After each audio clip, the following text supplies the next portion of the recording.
In this video, I'm going to be summarising chapter 2 of this book called Eat That Frog by Brian Tracy. Now, this book is about 21 great ways to stop procrastinating and get more done in less time. And if you haven't watched my previous video where I summarised chapter 1 from this book, then make sure you go ahead and do that first by clicking here. In addition to that, if you want to pick yourself up a copy of this book so you can follow along with each chapter, then I've left a link in the video description box down below. And just to make you aware, I've also prepared some notes here as I did with the previous video on the book.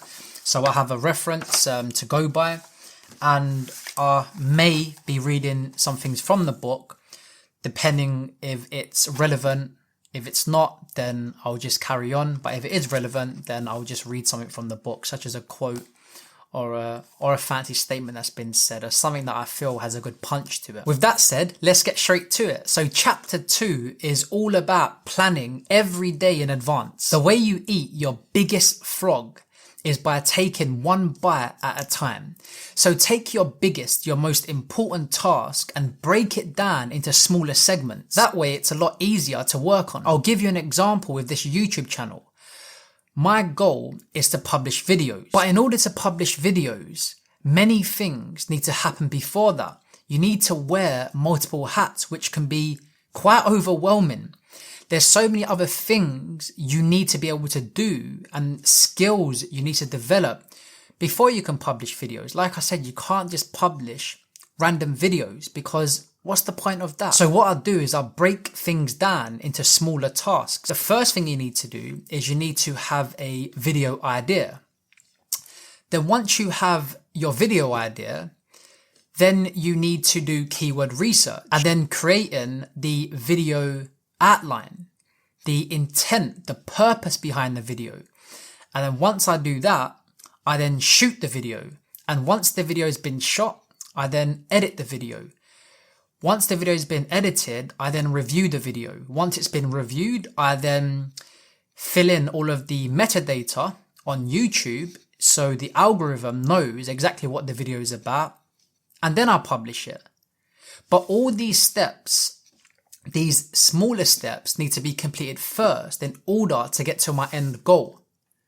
And that's what I mean. It kind of overwhelmed me because it sounds so simplistic when you just have the idea of it, when you're on the other side of the fence. It sounds quite simple, but when you actually do it, you realize there's a lot more to this. There's a lot more to this, and it takes a lot of time, effort, dedication, discipline. So only by breaking it down into smaller chunks, into smaller segments, do I eventually get to my end goal, which is to publish the video. Now, before we move on, my name's Luke and this channel is all about personal development, and I'll be sharing the things I've learned and continuously learn.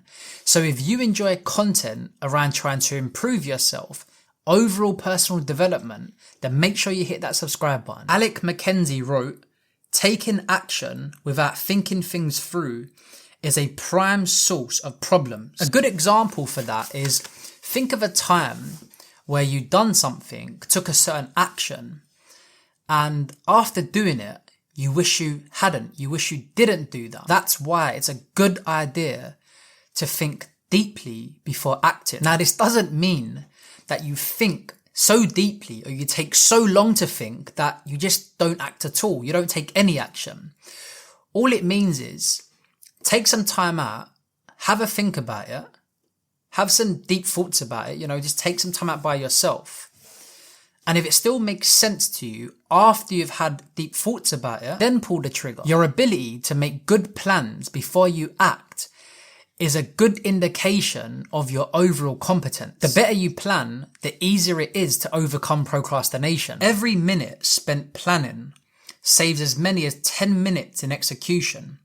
And it only takes 10 to 12 minutes to plan your day. Now, I've always made a outline for my day. I've always had a overall to-do list, a schedule for my day. And the reason why is because it gives me structure to my day.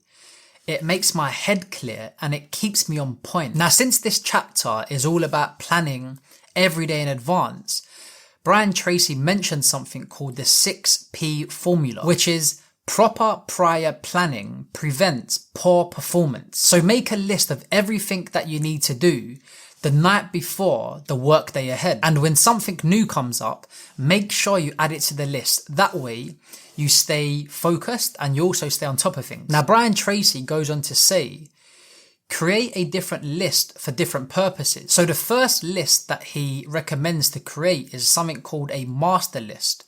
Now, this is a list that has everything written down that you want to do or you plan on doing in the future. So you can use this list to capture new ideas, write down new tasks, and also responsibilities that come up. Now, the second list is a monthly list that is made up at the end of each month for the month ahead. And he also mentions that the monthly list may contain items transferred from the master list. Now, the third list is to create a weekly list where you plan your entire week in advance. Now, this list is under construction as you go through your current week. And the final thing he suggests to do is to transfer things from your monthly and weekly list onto your daily list. These are the specific activities that you're going to complete the following day. And he also mentions to tick the items off as you complete them.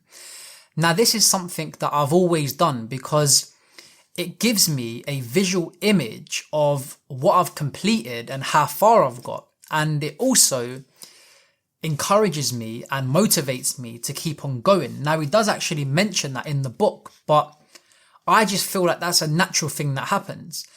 When you have a to-do list and you've got like 10 items on it, when you're on the second item, it's still not that exciting. You're not that excited because you've still got 8 items left. But if you just keep on going, by the time you get to the 5th, the 6th, the 7th item, that excitement starts to kick in and you just want to complete the list now. And when you're ticking these tasks off, when you get to the 10th item or however many items you have, when you get to that last thing that you need to complete, it's such an accomplishment. You feel so good. And it also encourages you to keep on going the next day because who knows how much you're going to be able to accomplish because it's only your limits that you set for yourself and in your mind that stops you from achieving more. Whenever you've got a project of any kind, make a list of every step that you have to take in order to get that project complete.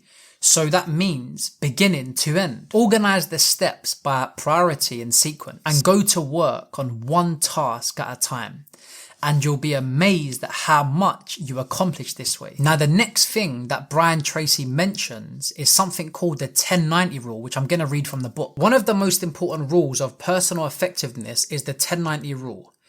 This rule says that the first 10% of time that you spend planning and organizing your work before you begin will save you as much as 90% of the time in getting a job done once you get started. You only have to try this rule once to prove it to yourself. Now, that seems very true to me because if you're trying to plan and organize your work while trying to do the work, then you're going to be very scattered. You're going to be very disorganized because you have no clear objective. So taking the time to plan prior to getting involved in the work is going to save you a lot of time. With that said, if you want to know what I personally do to avoid communication breakdown, then make sure you click here where I shot a video on that exact topic called How to Avoid Communication Breakdown.